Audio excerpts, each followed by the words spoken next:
Good afternoon. I'm George Latimer, Westchester County Executive.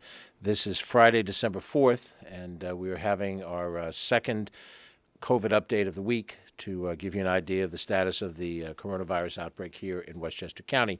We're reporting twice a week now because we've had a steady upturn in the numbers over the last 8 weeks. And we want to make sure that before we go into the weekend, you have some idea of where we are. The numbers, when we report once a week, jump so dramatically as to make people wonder what's happened along the way. So we want to at least give you an idea of where we are. And the numbers continue to rise on a fairly steady basis on all of these issues. We have not yet, however, received any change in yellow or orange zone status. I'll talk about that in a second. So the basic functioning of our society within the county remains, as we go into the weekend, the way we have been so far previously. We'll talk about that in a second. As to the numbers themselves, the tracker from New York State is not yet up for today, or it might be up right now in the 2 o'clock hour. So we're working off of numbers that we received yesterday. 52,418 cases year to date, 45,672 of them cleared protocol over the last 2 weeks. So we have currently the number of people that have tested positive in the last 2 weeks represent our active caseload, 6,746 cases. That number a week prior was 5,149 cases, an increase of 1,600 in a week. That number was 4,100 cases 2 weeks ago on the 19th of November. And we're tracking results starting from yesterday on Thursday. So these are Thursday numbers. And if you go back to the Thursday that fell after Election Day, just a few weeks ago, we had 1,753 active cases. We are now 5,000 more active cases since then at 6,746. On Wednesday into Thursday, 628 people tested positive for COVID. On Tuesday into Wednesday, 570 people tested positive. Monday into Tuesday, the number was 527. Sunday into Monday, 583. You get the gist that we're having a number of positive tests that are really significantly higher than anything we saw in the period of time since we were at the peak period in the early part of the spring, in that March, April, and coming down in May standpoint. When you are running 500 plus new positives every day, that is a tremendous amount of infection that is happening in absolute numbers.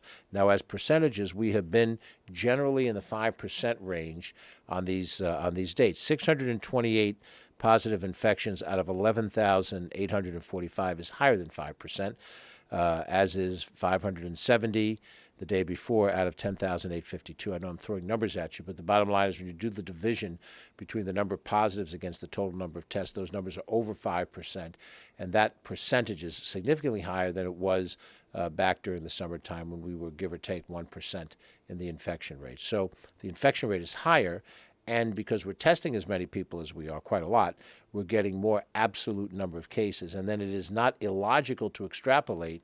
You're testing 10,000 people in a given day. What about all of the other people that you're not testing at that rate of infection? We may have many more people in the society that actually have COVID that have not tested and therefore tested positive. All the more reason to wear masks, all the more reason to socially distance, all the more reason to sanitize, wash your hands on a regular basis, and all the more reason to avoid unnecessary contacts, because the incidence of infection is rising, and the capture of how many people are infected, we may only have a fraction of them, given the amount that it's jumped up over these days. This is a serious rise in these issues. Hospitalizations, our last data is from Wednesday, where we had 292 people hospitalized for COVID. We'll do a simple one. 1 month prior to that, Wednesday was the 2nd of December. 1 month before that was November 2nd, and that was the day before Election Day. We had 47 people hospitalized.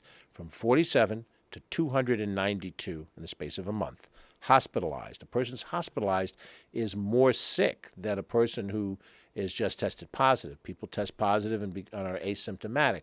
People test positive, have symptoms, but they're relatively light symptoms. People test positive and their natural antibodies fight it off, even though they may have a day or two where they're down, have a fever, and so forth.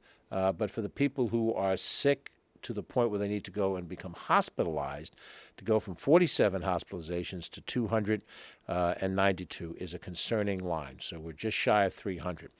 We have availability 3,000 beds in Westchester County, 3,000 beds for all purposes. And it is not just to snap the figures. They're not all sitting empty. There are other uses of those beds. Other types of illnesses require hospitalization. There are surgeries going on and so forth. We're approaching the point now where 10% of our inventory is occupied with COVID patients. That is still not a horrific percentage. You're seeing percentages that far exceed that in other parts of the country. And we do have 110 units that I don't count in that total that is potentially available to us at the Westchester County Center, which the U.S. Army Corps of Engineers built out back in the spring. Those 110 units are capable of adding to the inventory. They're also capable of all being ICU units, which is the next level of severity. How many people are in ICU treatment in the hospital, not just in the hospital? I don't have those statistics in front of us. I would have to assume, since we see an increase in infection, increase in total number of active cases, increase in hospitalizations, that there's probably an ICU proportion of that. We have, out of the 3,000 beds available to us in Westchester County, 160 ICU beds, and an additional 100 at the county center if we need them. The treatment for COVID, and I'll defer to any of those discussions to Dr. Sherlita Amler, who will be giving us an update today on this, will tell you that the treatment for those in the hospital today seems to have changed somewhat from the spring. Less willingness to put people on ventilators earlier in the process if it can be avoided. And I think that they have found that they get better result if they can forestall having to go to ventilators. There are times, I guess, when you do, and there are times when it's an option of whether you decide to do that or not. But there are some better outcomes. The ultimate statistic is fatalities. In the last period of time, in the last week, we have lost 47 patients to COVID. That is a rise over the last month. In the last week, we currently have 1,525 fatalities. The week prior, we had 1,510, so that's 15 fatalities within the week. Over the course of a month, 47 fatalities. Compare that to the summer months. You add the summer months together, we had a total of 27 fatalities during July and August in the aggregate. So 2 months, 27 fatalities, 1 month, 47 fatalities, roughly double the amount. So the number of fatalities now are picking up in number. As you know, if you followed us yesterday, we had a ceremony at Lenoir Preserve as we shut down the outdoor portion of our Ribbons of Remembrance program. We're moving indoors here to the county office building at 148 Martine Avenue, so there will be an opportunity for people to come and remember those they've lost for COVID. But we talked about, the loss of life yesterday as being an essential part of this discussion. We cannot talk about statistics. We cannot talk about how we're going to deal with the disease and behavior if we don't remember that the whole purpose of dealing with it this way is because we've had so many deaths here in Westchester County. As far as just to complete the numerical breakdown of these things, we're looking at trying to provide sometime, I hope, by the end of next week, data that will give greater breakdown of the numbers I've just read to you by municipality. We're looking now about how we can configure the data we have. We do not receive the data from the state clearly in a way that can identify community by community by community what the hospitalization, what the fatality, what the number of positives tested versus total tested is available. People naturally want to know, how are we doing in my community? If you're watching this and you live in Yonkers, giving you an aggregate number is helpful, but not as helpful as telling you what's happening in Yonkers, or not as helpful as telling you what's happening in Yorktown or in Pelham, wherever you may live in the county. However, the way we receive the data is very difficult for us to take the information. We're getting gross data, and we have to go back through the records to pull out the individual bits of information and then reconfigure that by municipality. And that's not a simple task, but we're going to try to do that effectively so that people will be able to ask what's happening in their hometown. And that's important now because the governor is specifically identifying clusters, microclusters, by geography, by zip code. And so if you're naturally worried, will you in your community go to yellow category or orange category or red category, you would want to know what the statistics are in your area, not just the aggregate countywide statistics. So we're going to do our best to try to provide something. What we're looking at doing is trying to have an accessible map, an interactive map that you can go on your computer, click on, and have information come up off that map, rather than trying to have somebody sit down and put together a report that would require, hours upon hours of work just to have to do the whole thing again the next day. If we can find a way to load the information into an interactive map, you get on the map, we give you the link, you click on whichever community you want to see. That we think is the best way to provide this information. Still a little difficult. The expectation also, because the amount of data that's involved, is we would update that information once a week. And so every Friday you would have new information that you could go on, click on, and look at it. The vast majority of people may not use it, but for those of you that have clamored for it, we're trying our best to figure out how we can make that happen. We've looked at a model of how it could happen. We think it's doable, but it's not yet there. So hopefully I'll be able to announce in one of my updates next week that we'll have an interactive map that you can access, and that will give you data broken down by municipality. But in the meantime, we are still talking about countywide circumstances, so we can deal with that. Before I bring on Dr. Sherlita Amler, who's our Commissioner of Health, I want to just address the issue of the zones. We've talked now numerous times that the governor has established 3 color-coded zones that take into account increased infection, yellow zone being the preliminary zone, orange the intermediate zone, and red the most severe zone. As the color gets darker and deeper, so does the degree of infection and concern. The governor's laid out what the impacts are from zone to zone to zone. It becomes more restrictive the greater the infection. And he has said in his updates that he's looking to see what the aftermath of the Thanksgiving holiday is. Thanksgiving was a week ago yesterday. If the disease takes a 2-week incubation period, you would presume sometime next week, whatever happened that represents a spike within the spike that we're having now, because we are moving up. If there's a further spike, sort of an accelerated spike that comes out of Thanksgiving and the fact that people clustered to celebrate Thanksgiving, then we may see more color-coded zones. I had concerns that would have happened already. I'm glad that it has not happened yet, because the county has a responsibility with the state to work with localities where these microclusters appear. It's not enough just to designate a number and say, look, they're in yellow zone category now. Now they have more infection. We have to do something about it.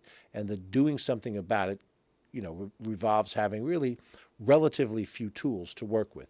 We have the traditional things we've talked about, which is mask distribution, PPE distribution, hand sanitizing distribution, so that people who may not have access to these things can't buy them, will be able to receive them. Public education, public information that we think will be helpful to make sure that people understand, what we're facing and the severity about this. Catherine Chaffee, whose responsibilities with us here is to channel questions to us. She runs our communications effort within the county. She has been responsible for trying to have a robust education campaign, public service announcements in both English and in Spanish. Many of the areas that are affected by this have many native Spanish-speaking residents. Information on how to protect yourself, what to do for contact tracer calls, what to do if you're positive. And Dr. Amler is going to address a couple of those things in a second. I have to say, one of our tools is contact tracing, and it is stretched to the maximum when you have 550 positive cases a day, every day. The concept behind contact tracing is if I'm exposed, I need to reveal who I might have had contact with over a certain parameter of time so that those people can be spoken to, and that as appropriate, either testing or isolation or quarantining is done to try to reduce the amount of spread by me to the people that I've had contact with. It's always difficult under any circumstances to be absolutely clear with how many people you may have had contact with. Some of them come to mind easily, people you work with, people you know in your household, family. But the casual interactions with people could multiply very quickly. And the task of doing all of those phone calls for one positive case, multiplied by 500 people, multiplied by every day of the week, is yeoman's work. It is very difficult work to do. I want to salute those people that are doing it. It is not always pleasant work. You're dealing with people who are afraid to even pick up the phone, possibly giving you just a certain amount of information, but not all of the information. Maybe the memory is faulty. We all have trouble remembering specific things we did a couple of days ago. So it is a very difficult challenge, but those are the tools that we have to deal with the yellow zones, of which there are in the county 5 standalone yellow zones: Tarrytown, Sleepy Hollow, Ossining, Peekskill, sections of Yonkers and New Rochelle, and then a bit of an overlay yellow zone in the village of Rybrook that attaches around the only orange zone that we have, which is in Portchester. That's the intermediate level. Those numbers, those factors remain the same today. I suspect they'll stay that way through the weekend. We'll look to see what actions the governor may take on Monday to try to help deal with that. And in the meantime, we were all involved. Dr. Amler's been very much involved in a variety of activities where we have group calls with various players in each of these communities, talk through the different things that we can do, also involving the state resources that are available through state agencies. They're part of the call as well, and to try to make sure that we're dialoguing about the things that we can do. Now, we've been very fortunate to have a terrific professional in Dr. Sherlita Amler, who is our Commissioner of Health. When I first came on board, Dr. Amler had served in this position in the prior administration. She has previously served a similar function in Putnam County for the Putnam County Health Bureau, and she has an extensive professional career background that recommends her highly for this. But nobody really knows what you're going to do until you get tested. Dr. Amler, myself, all of us have been tested in ways that we perhaps didn't quite anticipate. But she's done a terrific job. She's been very available, accessible to talk to school superintendents, a wide variety of people, her fellow medical professionals, insofar as their directors of hospitals, facilities, and just a host of things that she's had to deal with. She's done it with a great degree of Southern charm and a willingness to go the extra mile. I'm personally appreciative of her efforts along these lines. So I'm going to ask her to come up, talk a little bit about the CDC guidance. For those of us who are civilians, we've heard some things that confuse us a bit. It's not easy. It's not hard to confuse us because there's a lot of different voices out there. When you go on the internet and you talk to Dr. Google, whoever they are, they may give you all kinds of information and theories and so forth. But following CDC guidance and New York State health guidance, the county follows the state health directives until we're told otherwise, and Dr. Amler is responsible for that. So without any further lead-in, Dr. Sherlita Amler.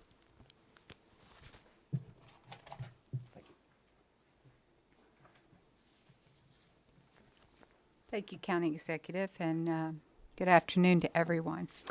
We've been talking about COVID for a long time now, and we've been talking about quarantine and isolation, but still there's a lot of people out there that have questions around these two topics, and I thought I would just try to go over it one more time.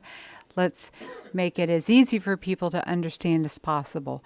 So if you've had a test for COVID and you've been told that your test is positive, whether that's an antigen test, an antibody test, you've received a positive finding on a COVID test, that means that you need to isolate yourself. So isolation is for 10 days, either from the date you were tested if you have no symptoms, or if you have symptoms, 10 days from the onset of your symptoms. So this means that you may get a call from somebody from the health department telling you that you've been tested for positive for COVID and that you need to isolate. But whether you get a call from us or not, if someone tells you that you have a positive test for COVID, you need to put yourself away from others. So in a bedroom and a bathroom, if you can, where you're by yourself, or if you can't do that, a part of your house where you have as limited exposure to other people as possible. And you need to do that for 10 days. As I said, 10 days from the date of your test if you have no symptoms. And 40% of all people who are positive for COVID have no symptoms. Or if you have symptoms, 10 days from the onset of your symptoms. Usually when someone is tested for COVID, we will reach out to them, let them know that they need to isolate, and talk to them about their contacts. As the county executive said, this is becoming more and more difficult every single day as the number of cases arise. So if you feel comfortable telling the people that you've been around and had close contact with that you're positive and that they need to quarantine, that's a perfectly acceptable thing to do, and they would probably appreciate knowing that. Not everyone feels comfortable doing it, which is why we try to make those phone calls, but certainly if you have family members or friends that you feel comfortable to share this information with, it's a very good thing, so that if they go on to develop COVID, they're not exposing anybody else. So recently, the Centers for Disease Control in Atlanta, Georgia, made new recommendations around the period for quarantine. Quarantine is the amount of time someone who has been exposed to a positive case of COVID should isolate themselves. And the word isolate here is a little confusing. What we mean by that is they should remove themselves from exposing other people. Again, a bedroom and a bathroom where they might not be around other people, or a part of their house where they're going to limit their exposure time to others in case they are incubating COVID. During the time that you are incubating, that can happen at any point between about 2 days after your exposure until 2 weeks after your exposure. The Centers for Disease Control has modified their recommendations because they felt that it might be easier for people to comply with quarantine if it was reduced to 10 days. However, in the state of New York, we follow the New York State Department of Health's guidance, and New York State Department of Health has not yet changed their guidance, which means that if you are exposed to a case of COVID and you are in quarantine, and if someone, your neighbor, your friend, a family member tells you that they've got COVID and that they exposed you, don't wait for our call.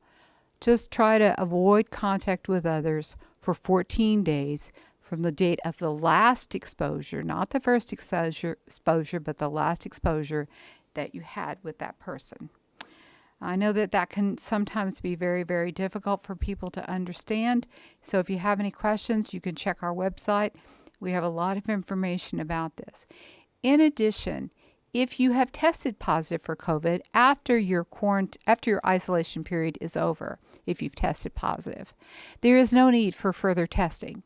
And in fact, your test results may remain positive for about 3 months. This doesn't mean that you continue to be infectious to others. It just means that the test that recognized the presence of pieces of RNA of the virus, that RNA may still, pieces of it, not active viral particles, but just pieces of it, may still be detectable in your body for several weeks to months after your test. So having multiple tests after you've had COVID and completed your isolation is really not productive. Also, if you're in quarantine, there's no need to get tested unless you are symptomatic.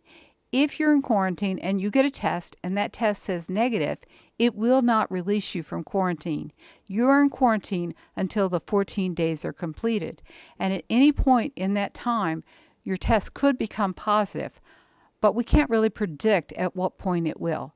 So just because you're tested today and you're negative doesn't mean that you couldn't test positive tomorrow or the day after that or the day after that. So we would ask that you not leave your home and potentially expose others if you are in quarantine unless you are symptomatic. If you have COVID or you have been exposed to COVID and you need to go to a doctor's office, please call them in advance and let them know so that they can accept you in a way that will not expose others. Small gatherings. Many of you may have seen the governor's press conferences where he's talked about small gatherings and the fact that someplace between 60 to 70% of individuals who develop COVID, we believe, are exposed during small gatherings, during events, small gatherings. So it is one of the things that we really ask, please, try to limit your exposure to others. If you have family members that you're around all the time, it's fine to be around them. But you don't want to invite neighbors and friends over to your house. They may in fact be sick. They may think they have a cold when in fact they have COVID, or they might have no symptoms, be one of those asymptomatic individuals who's COVID positive and bring this disease into your home and expose others. And we don't want that to happen. A lot of people are asking questions about vaccines. The federal government is working with drug manufacturers, and there are many vaccines that are in the process of seeking approval. 2 of these vaccines will probably be approved of emergency use authorizations within the next 2 weeks, which would be great news if that happens, because that means that very shortly, within the next month to 2 months, we may be seeing vaccine in our community. It will take them a little time to develop enough vaccine, to produce enough vaccine once they are approved to vaccinate everyone who wants to be vaccinated. So we will have to be a little patient in this process. I ask for your patience once we have vaccine, but we will get the vaccine out. We will have many partners, hospitals, medical providers that will assist us in getting the vaccine out. So please keep yourself and your family safe. A vaccine is coming shortly. We want everyone to get to the point where they receive a vaccine before, unfortunately, they end up positive with COVID and have the potential to be hospitalized or have a really bad outcome like dying. So I will hope that you take this into consideration. Do everything you can to keep yourself and your family safe. Thank you.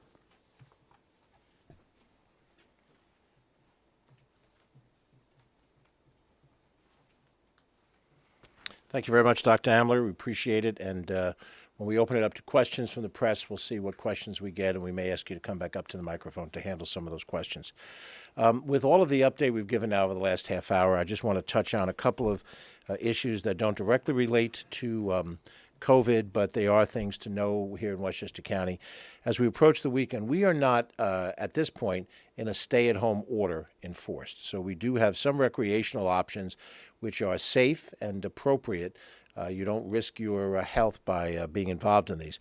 We have set up this year's Winter Wonderland, which is a Christmas holiday season event, this year in a drive-through scenario. We've sold over 8,000 tickets already, which is pretty amazing.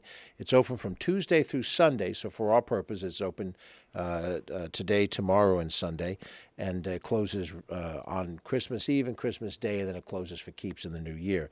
It's $25 per car rather than a per-child cost, so it's a little less expensive this year, and you drive through and look at the various lights and the various moving mechanical things. It should be a lot of fun. Put it on your calendar as part of your circumstances. Most of our recreational programs are shut down, outdoor shut down, and very little indoor, if any. But our golf courses, our 6 public golf courses, continue to remain open. They will stay open until January 3rd, weather permitting. Now, the weather report shows a very difficult day tomorrow on Saturday, heavy winds, rains, maybe a touch of snow. And so that may not be your ideal strategy for Saturday, but Sunday, the courses are open, all 6 of them, and you're welcome to attend. And then we have the Holiday on the Hill train show at Lasden Park in Lasden Conservatory. That's on Route 35, the northern part of the county. And you can go online for reservations. They have specific reservations. That's how we enforce social distancing, by having people come at a specific time, launch off their tour, and then another person comes in distanced by time. That then ensures that they are also distanced by space. Admission is $20 for the train show per adult, $10 per child, and free for ages 2 and under. And if you're a senior citizen, this always makes me happy to hear this, $15. So a slight discount for those of us who are seniors past the age of 65. We want to extend our congratulations to Westchester's newest county legislator. Mr. Tyree Woodson Samuels was sworn in, having been elected on Election Day, to replace the vacancy in the 13th district that occurred when Westchester County Legislator Lyndon Williams was appointed to serve in the Mount Vernon City Court.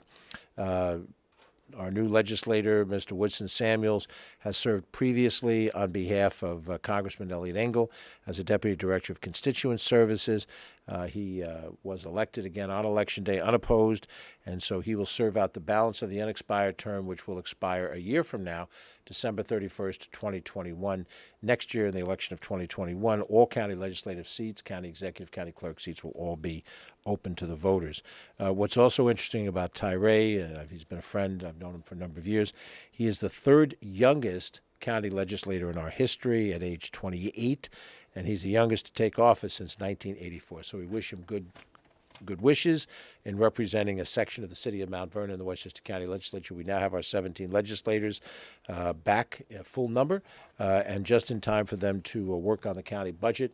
There are some dates coming up. This coming Monday will be a day in which the legislature is expected to be in session for a fair bit of time as they review changes to the county budget.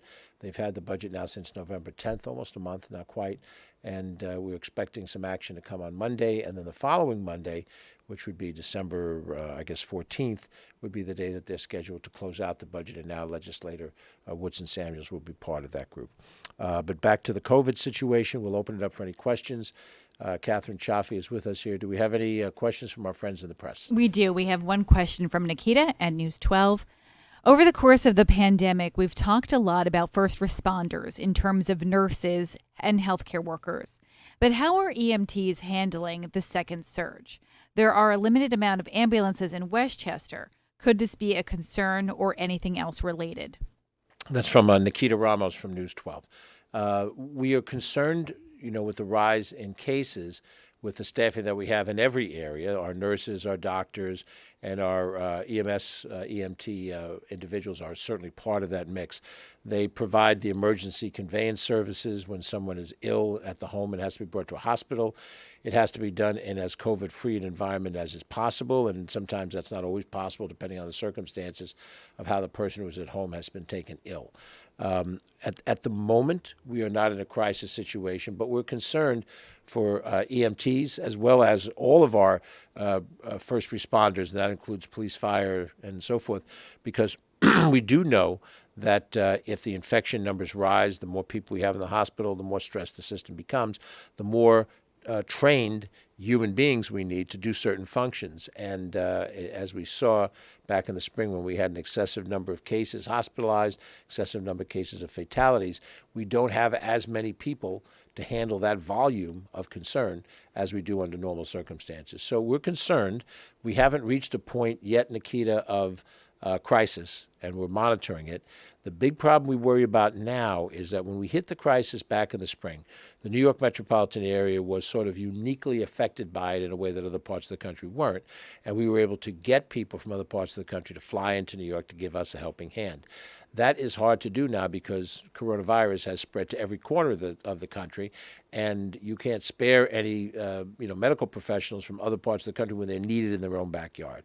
So right now, the percentages of available staff, available beds, PPE, and other products are acceptable. We're not in a crisis situation. It is something we're monitoring, and if we see that the need becomes greater, we'll come back and report on a strategy to deal with it. That was the last question. Okay, very good. So if there are any questions by anyone's in the press, you can contact Catherine Chaffee, 995-2932. This is now the 2:30 time frame for East time zone. So there is some time. If you have a question, we'll be happy to respond to it based on press deadlines. We will be reporting again on Monday at 2 o'clock, and we'll give you the update of what's happened over the weekend. We'll continue to do, I think Monday, Thursday is the format. We changed it this week, and we did last week with Thanksgiving last week, and our special presentation of Ribbons of Remembrances yesterday. But we'll continue the twice weekly. We also have a Monday morning call with our various school superintendents, and we have a Monday afternoon call with our local officials, our town supervisors, village and city mayors, and also our state and county legislators. So in those two calls, we exchange a lot of information. We'll look to see what Governor Cuomo reports on over the weekend, and we'll be back to share the information with you on Monday. We look for a very bad weather day, I think later tonight and all day tomorrow. So that may help us deal with social distancing. But take good care of yourself during the weather. We will be monitoring any power outages that come and trying to effectuate what we can do. We don't have direct control over the utilities, but we'll try to exert the best we can. And then we understand Sunday should be a much nicer day. So stay safe. I'm George Latimer, County Executive. Thanks for tuning in. And without any other impediments, we'll see you Monday, 2 o'clock. Have a good day.